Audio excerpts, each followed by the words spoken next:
Thanks for tuning into the Diaphragm Dynasty.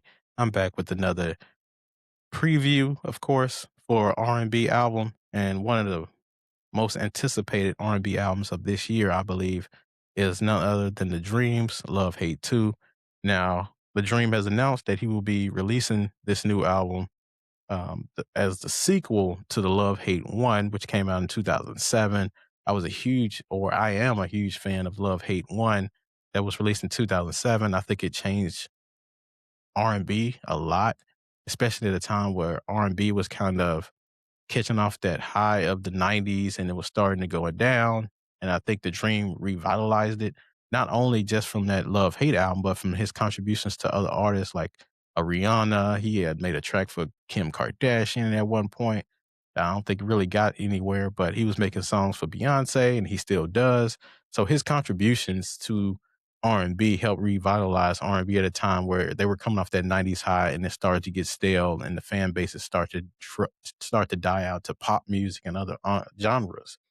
Um, but since it's been 6 years since The Dream released a last solo project, he's been contributing a lot to Beyonce stuff and other artists, but I think this Love Hate 2 album is an opportunity for him to rejuvenate, revitalize, reinvigorate his solo career because I think while he loves helping other artists, I think he loves contributing to himself as well because all the hard work he puts in a lot of time goes unnoticed because the average Beyonce fan doesn't realize the songs that he writes or the songs he wrote for other people. Same as any great songwriter that sings as well.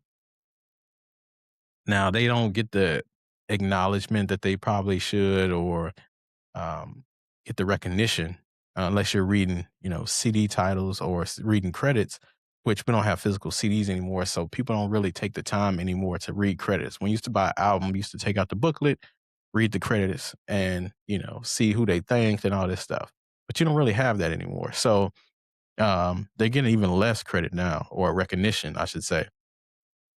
But he's helped a lot of artists. Like I said before, he helped Jamie Foxx's career when he was coming back out. Of course, Jay Holiday's only two hit singles, were written by The Dream.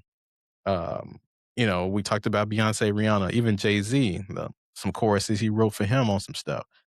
So he's been all over the place as far as contributions, and I think it's time to put back into his own solo career and see what he can do from there. Because a lot of today's generation are not familiar with his music because he was, really popping in the late, you know, right before 2010. So this new generation of kids are not familiar with his music or his sound, and his sound is timeless. Now they're familiar with his sound because of his contributions to Beyonce and others, but they're not familiar with his individual work. And those first two projects, I want to say, the Love Hate 2 and Love versus Money, were my two favorite projects from him. And then he started to work more with others, and his career started to diminish, solo career.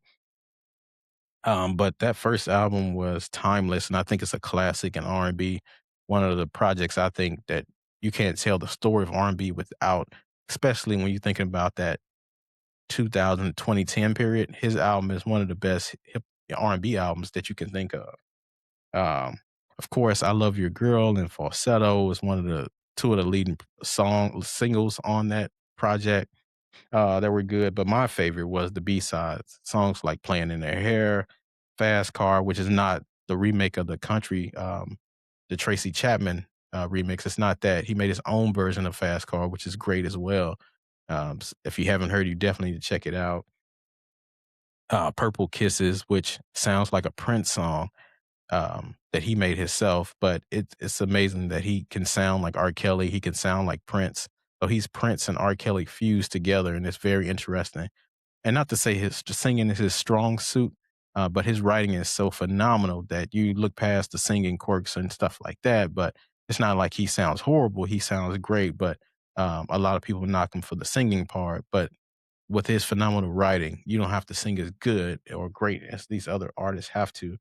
But that Love Hate one album had no skips on it for me. I can listen to that whole album all the way through, and it's concise as well. It's only 12 tracks, so even the song about his mom at the end with the auto tune, I like that as well. But you could tell he was kind of emotional when he did that song, just because it's his mom. Um, but it's lead me to believe what to expect for this project. I think it's not going to sound anything like Love Hate One, but I do think it's going to sound a newer rendition of it. I do expect, I have high expectations. If you name your new project after the first one that was a classic, usually it's a letdown. But with the dream and his resources and the way he writes and how creative he is, I expect it to at least be serviceable. I don't expect it to be a flop. I expect it to be pretty successful, even though I really haven't heard. Well, it's only one single that's out, but I do expect a lot, especially from the Dream. He's one of those artists I always expect, um, just because of the tracks and work that he puts on other artists that are phenomenal. So I expect the same for himself because I'm assuming that he's not giving out always giving out his best work. He's leaving something in the tuck for himself, especially if it's not a female geared song that he can leave in the tuck for himself. So I expect, I don't know, this album to come out maybe in a month or two.